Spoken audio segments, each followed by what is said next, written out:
ಮಾನ್ಯರೇ, ನಾನು ಯೋಗಿ ನಿಶಿಂಜಿ ತಮಗೆ ತಿಳಿಸಿದಂತೆ ಇವತ್ತು ನಾನು ಮಾಯೆಯಲ್ಲಿ 5 ವಿಧಗಳು ಅಥವಾ ಕಾಲ, ನಿಯತಿ, ರಾಗ, ವಿದ್ಯಾ ಮತ್ತು ಕಲಾ ಎಂಬುದು.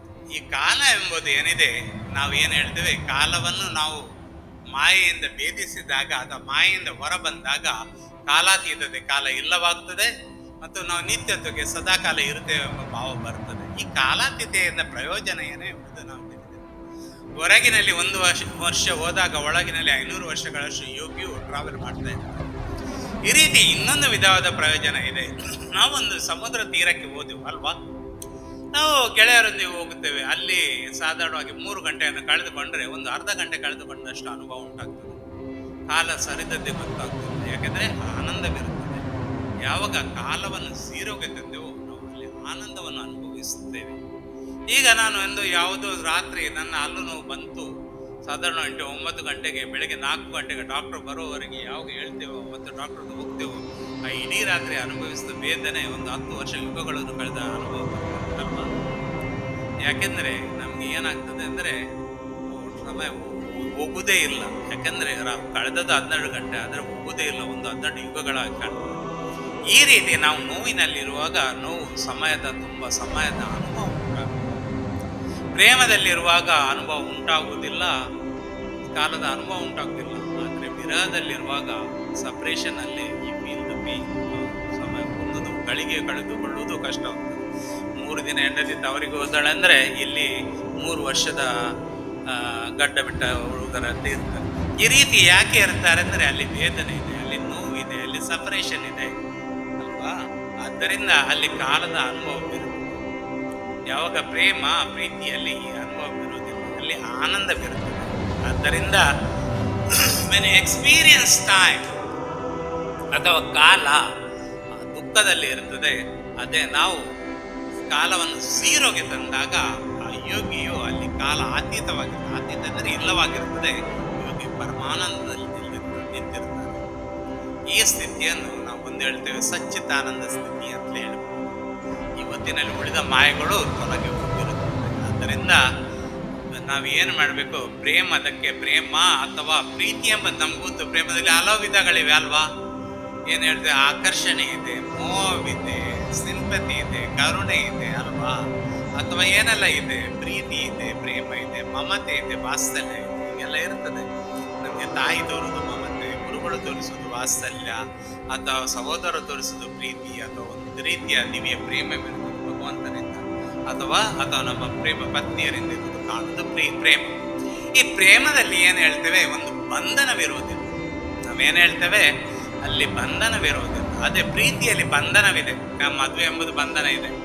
ನಾನು ಇವತ್ತು ಗ್ರೋಸರಿ ತರ್ತೇನೆ, ನೀವು ಇಲ್ಲಿ ಅಡುಗೆ ಮಾಡಬೇಕು. ನಾವಿಲ್ಲಿ ಏನು ಮಾಡ್ತೇವೆ, ಬಟ್ಟೆ ಒಗಿತೇನೆ, ನೀವಲ್ಲಿ ಬಟ್ಟೆ ಒಣಗಿ ತರಬೇಕು. ಇವತ್ತು ಮಕ್ಕಳನ್ನು ತಿರುಗಾಡಿಸ್ಲಿಕ್ಕೆ ಬರಬೇಕು, ನಾನು ಇಲ್ಲಿ ಏನು ಹೇಳ್ತೇನೆ, ಬೆಡ್ಶೀಟ್ ಎಲ್ಲ ತೆಗೆದು ಎಲ್ಲ ಮನೆಯನ್ನು ಸ್ವಚ್ಛಗೊಳಿಸ್ತೇನೆ. ಇಲ್ಲಿ ಕಂಡೀಷನ್ಸ್ಗಳು ಇರ್ತದೆ. ಇಲ್ಲಿ ಏನಿರ್ತದೆ, ಗೃಹಸ್ಥಾಶ್ರಮದಲ್ಲಿ ಆ ಪ್ರೀತಿ ಎಂಬುದು, ಮದುವೆ ಎಂಬುದೇ ಒಂದು ಕಂಡೀಷನ್ ಅಲ್ವಾ. ಯಾವಾಗ ಪ್ರೀತಿ ನಿಮ್ಮನ್ನು ಬಂಧನದಲ್ಲಿ ಇರ್ತದೆ, ಪ್ರೇಮ ನಿಮ್ಮನ್ನು ಮುಕ್ತವಾಗಿ ಇರ್ತದೆ. ಪ್ರೇಮದಲ್ಲಿರುವಾಗ ನಿಮಗೆ ಯಾವುದೇ ಬಂಧನ ಇರೋದಿಲ್ಲ. ಒಂದು ವೇಳೆ ನೀವು ಶುದ್ಧ ಗಾಳಿಯಲ್ಲಿ ಇದ್ದಾಗ ಅದು ಪ್ರೇಮದಂತೆ, ಅಲ್ಲಿ ನಿಮಗೆ ಯಾವುದೇ ಬಂಧನ ಇರೋದಿಲ್ಲ. ಅದು ಸುಗಂಧಭರಿತವಾದ ಯಾವುದೇ ಒಂದು ಕೋಣೆಯಲ್ಲಿ ಕೂತ್ಕೊಂಡಾಗ ಅರ್ಧ ಗಂಟೆಗೆ ಮೈಗ್ರೇನ್, ತಲೆ ಬಿಸಿ, ತಲೆ ಹೆಡ್ಡೇಕ್ ಎಲ್ಲ ಶುರು ಆಗ್ತದೆ ಅಲ್ವಾ. ಆದ್ದರಿಂದ ಶುದ್ಧವಾದ ನೀರು ಬೇಕಾದರೆ ಒಂದು 4-5 ಲೀಟರ್ ದಿನಕ್ಕೆ ಕುಡಿ, ಏನಾಗ್ತಿಲ್ಲ. ಅದೇ ಅಂತೇಳಿ 4-5 ಲೀಟರ್ ಕೋಕೋ-ಕೋಲಾ ಕುಡಿದರೆ ಹೌದು, ಯಾಕೆಂದರೆ ಅದು ಕೋಕೋ-ಕೋಲಾ ಒಂದು 2 ಗುಟುಕು ಅಥವಾ 1 ಲೋಟದಷ್ಟು ಕುಡಿಬೋದು. ಅದೇ ನೀರು ಬೇಕಾದಷ್ಟು ಕುಡಿಬೋದು. 1 ಲೋಟ 1.5 ಲೋಟ ಕುಡಿದ್ರೆ ಏನಾಗೋದಿಲ್ಲ. ಯಾಕೆಂದರೆ ಅಲ್ಲಿ ಏನಿರ್ತದೆ, ನಾವು ಪ್ರೇಮದಲ್ಲಿ ಪ್ರೀತಿಯಲ್ಲಿ ಕಂಡೀಷನ್ ಇರ್ತದೆ. ಅದೇ ಪ್ರೇಮದಲ್ಲಿ ಕಂಡೀಷನ್ ಇರೋದಿಲ್ಲ. ಅದಕ್ಕೆ ನಾವು ನಿರ್ಬಂಧವಿಲ್ಲದ ಪ್ರೇಮ ಅಂತ ಕರೀತೇವೆ. ಇದನ್ನು ನಾವು ನೋಡ್ಬಹುದಾದರೆ ರಾಧಾಕೃಷ್ಣರ ಜೀವನದಲ್ಲಿ ಕೇಳ್ತೇವೆ. ಕೃಷ್ಣ ಇಲ್ಲಿ ಮಥುರೆಗೆ ಹೋಗುವಾಗ ಅವನು ಹೇಳ್ತಾನೆ, ರಾಧಾ, ಇನ್ನು ಈ ಕೊಳಲು ನಿನಗಾಗಿ, ಈ ಕೊಳಲು ನಿನ್ನ ನೆನಪು ಬಂದಾಗ ನೀನು ನುಡಿಸು ಅಂತ ಹೇಳ್ತಾನೆ. ರಾಧಾ ತೆಗೆದುಕೊಳ್ತಾಳೆ ಮತ್ತು ಜೀವನ ಪೂರ್ತಿಯವಳ ಆ ಕೊಳಲನ್ನು ಊದುವುದೇ ಇಲ್ಲ. ಕೃಷ್ಣ ಹೇಳ್ತಾನೆ, ಯಾಕೆ ನೀನು ಊದುವುದೇ ಇಲ್ಲ? ಯಾಕೆಂದ್ರೆ ಹೇಳ್ತಾಳೆ, ನಾನು ನಿನ್ನನ್ನು ಮರೆತ ಒಂದು ಗಳಿಗೆಯೂ ನನ್ನಲ್ಲಿ ಇಲ್ಲ ಅಲ್ಲ. ಮರೆತಿದ್ದರೆ ನಾನು ಈ ಕೊಳಲನ್ನು ಊದ್ತಿದ್ದೆ, ನಿನ್ನನ್ನು ನೆನಪಿಸ್ತಿದ್ದೆ ಕೃಷ್ಣ, ನನಗೆ ನಿನ್ನ ನೆನಪು ಬರ್ತಿದೆ. ಯಾವಾಗ ಕೃಷ್ಣನ ದಿವ್ಯ ಪ್ರೇಮದಲ್ಲಿ ರಾಧೆ ಮುಳುಗಿ ಹೋದಳು, ಅಲ್ಲಿ ಅವಳಿಗೆ ಕೃಷ್ಣ ಎದ್ದು ಕಳೆದು ಹೋದ ಅನುಭವ ಇರಲಿಲ್ಲ. ಅದು ಪ್ರೇಮ, ಆಕ್ಚುಲಿ ಅದು ದಿವ್ಯ ಪ್ರೇಮ. ಯಾಕೆಂದರೆ ನೀವು ಕಳೆದುಕೊಂಡಿದ್ದೀರೋ, ನನಗೆ ಯಾವತ್ತೂ ನೆನಪಿಗೆ ನೆನಪು ಮಾಡಬೇಕಾದ ಪ್ರಸಂಗ ಬಂದರೆ ನೀವೇನೋ ಕಳ್ಕೊಂಡಿದ್ದೀರ, ಅದು ಪ್ರೀತಿ. You ask for it, you call for them, you text them ಅಲ್ವಾ. ಆದರೆ ಯಾವಾಗ ನಿಮಗೆ ಕರಿಬೇಕೆಂದಲೇ ಅವಶ್ಯಕತೆ ಇಲ್ಲ, ಯಾವತ್ತೂ ನೀವು ನಿಮ್ಮಲ್ಲೇ ಆ ಭಾವ, ಆ ತನ್ಮಯತೆ ಅಥವಾ ತನ್ಮತೆ ಅಥವಾ ಸಮಾಧಿ ಸ್ಥಿತಿ, ತನ್ಮಯ ಅಥವಾ ತನ್ಮಯ ಅಂದರೆ ಸಮಾಧಿ ಸ್ಥಿತಿ. ಯಾವಾಗ ನೀವು ಆ ದಿವ್ಯ ಪ್ರೇಮದಲ್ಲಿ ಸಮಾಧಿ ಸ್ಥಿತರಾದರೂ ಅವಾಗ ನಿಮಗೆ ಯಾವುದೇ ನೆನಪುಗಳು ಇರುವುದಿಲ್ಲ, ಅಲ್ಲಿ ಕಾಲವೆಂಬುದು ಇರುವುದಿಲ್ಲ. ಆ ಪ್ರೇಮದ ಒಂದು ಆನಂದದ ಭಾವದಲ್ಲಿ ನೀವು ಇರುತ್ತೀರಿ. ಆದ್ದರಿಂದ ಕಾಲ ಎಂಬುದು ಮಾಯೆ. ಯಾಕೆಂದರೆ ನಿಮಗೆ ಸದಾ ನಿಮಗೆ ಚಟುವಟಿಕೆಯಲ್ಲಿ ಇರ್ತದೆ. ಯಾವಾಗ ಕಾಲಾತೀತವಾಯಿತೋ ಚಟುವಟಿಕೆ ನಿಮ್ಮ ಕಾಲಿಗೆ ಶರಣಾಗುತ್ತದೆ. ಆದ್ದರಿಂದ ಕಾಲವನ್ನು ನಾವು ಯಾವತ್ತೂ ಏನು ಮಾಡಬೇಕು, ಕಾಲಾತೀತತೆಗೆ ಕರೆದುಕೊಳ್ಳಬೇಕು. ಅವಾಗ ಯಾವಾಗ ಝೀರೋ ಆಯಿತು, ಕಾಲವೇ ಇಲ್ಲವಾಯಿತು, ಅಲ್ಲಿ ನೀವು ಸದಾ ಕಾಲ ಇರುವಂಥ ಶಾಶ್ವತ ನಿತ್ಯತ್ವದ ಒಂದು ಪ್ರತೀಕ ಉಂಟಾಗ್ತದೆ. ಅಲ್ಲಿ ನಿಮಗೆ ಭಯ ಎಂಬುದು ಹೊರಟು ಹೋಗುತ್ತದೆ. ಯಾಕೆಂದರೆ ನಾವು we have A fear of death ಅಲ್ವಾ. ನಮಗೆ ಮೃತ್ಯುವಿನ ಭಯವಿದೆ. ಆ ನಿತ್ಯತೆ ಇರುವಾಗ ಮೃತ್ಯುವಿನ ಭಯ ಯಾಕೆ? ನಾನು ಸದಾಕಾಲ ಇದ್ದೇನೆ ನಮ್ಗೆ ಗೊತ್ತಾದ ಮೇಲೆ ಭಯ ಯಾಕೆ ಆ ಭಯವಿರುವುದಿಲ್ಲ. Lose the fear. ಹೌದು, ನೀವು ಆ ಭಯ ಹೊರಟು ಹೋಯ್ತು, ಬಿಕಮ್ ಕಾನ್ಫಿಡೆಂಟ್ ಅಲ್ವಾ. ನಿಮ್ಗೆ ಯಾಕೆ ಹೆದರಿಕೆ? ಭಯವಿದ್ದರೆ ತಾನೇ ನಿಮ್ಮಲ್ಲಿ ಕಾನ್ಫಿಡೆನ್ಸ್ ಇರುವುದಿಲ್ಲ. ನೀವು ಹೆದರ್ತೀರಿ, ಏನೋ ಸುಳ್ಳು ಹೇಳ್ಬೇಕಾಗ್ತದೆ, ಏನೋ ಒಂದು ರೀಸನ್ ಕೊಡ್ಬೇಕಾಗ್ತದೆ. ಯಾವಾಗ ಆ ಪ್ರೇಮವಿದೆಯೋ ಅವಾಗ ಭಯವಿಲ್ಲ. ಪ್ರೇಮದಲ್ಲಿ ಸುಳ್ಳು ಹೇಳ್ಬೇಕಂತ ಭಯವಿಲ್ಲ. ಅದೇ ಹೇಳ್ತೇವೆ, ಸೇ ಗಾಡ್ ಅಥವಾ ಶಿವ ಅಥವಾ ಡೈಟಿಗಳು ಸೋರ್ಸ್ ಆಫ್ ಲವ್. ಯಾಕಂದ್ರೆ ಪ್ರೀತಿಯ ಅದು ಕಣಜವೇ ಅವರು. And when we see them and we seek the love from them, ನಾವು ಏನು ಪ್ರೇಮವನ್ನು ಹುಡುಕುತ್ತೀವೋ ಅದು ಅವರಿಂದ ದೊರೆತದ್ದು ಅಲ್ವಾ. ಯಾಕೆಂದರೆ ನಾವು ಯಾರ ಹತ್ರ ಪ್ರೇಮವನ್ನು ಕೇಳ್ತೇವೆ? ನಾನು ಹುಡುಗನಾದ್ರೆ ಹುಡುಗಿಯೊಡನೆ, ಹುಡುಗಿಯಿಂದ ಹುಡುಗನನ್ನು ಯಾಕೆ ಕೇಳ್ತೇವೆ? ನನ್ನ ಹತ್ರ ಪ್ರೇಮವಿಲ್ಲ, ನಾನು ಹುಡುಗಿಯಿಂದ ಬಯಸ್ತೇನೆ. ಹುಡುಗಿ ಹತ್ರ ಪ್ರೇಮವಿಲ್ಲ, ಅವಳು ನನ್ನಿಂದ ಬಯಸ್ತೇನೆ. ಕಾರಣವೇನು? ಇಬ್ಬರು ಭಿಕ್ಷುಕರು, ಇಬ್ಬರಲ್ಲಿ ಇಲ್ಲ, ಇಬ್ಬರು ಭಿಕ್ಷರು ಒಬ್ಬರೊಬ್ಬರನ್ನು ಆಶಿಸ್ತಾರೆ. ಇದು ನಮ್ಮ ಈಗಿನ ಸ್ಥಿತಿಯಾಗಿದೆ. ಮೊದಲಿನಲ್ಲಿ ಪ್ರೇಮ ಇದ್ದರೆ I don't want anyone to, because I don't want any lovers. ಈಗ ಋಷಿಗಳು ಕೆಲವುಗಳ ಬ್ರಹ್ಮಚರ್ಯದಲ್ಲಿದ್ದು ಕಾಲಾತೀತಕ್ಕೆ ತಲುಪಿದಾಗ they experience love. Then why would they want love from others ಅಲ್ವಾ? ಬೇರೆಯವರ ಪ್ರೀತಿ ಯಾಕೆ ಅವರಿಗೆ? If you have experience love, why you do want lover? You don't know someone to love you. ಆದರೆ ಯು ಕ್ಯಾನ್ ಲವ್ ಸಮ್ಮನ್ ಅಲ್ವಾ. ನಾನು ಬೇರೆಯವರನ್ನು ಪ್ರೀತಿಸಬಹುದು. Once I experience the love, I can express my love to others ಅಲ್ವಾ. ಅದು ಸಾಧ್ಯವಿದೆ.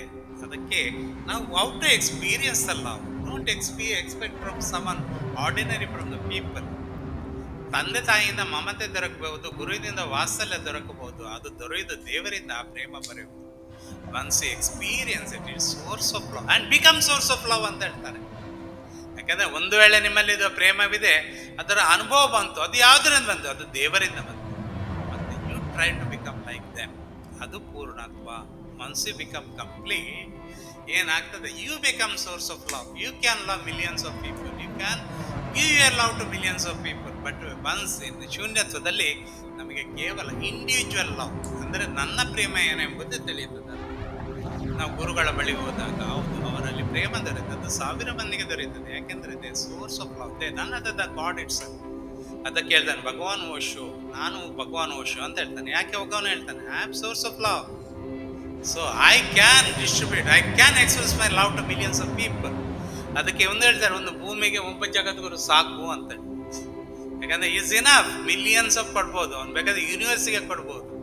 So once you become source of love, you become a deity, you become a system, you become a ಅವತಾರ, anything can become.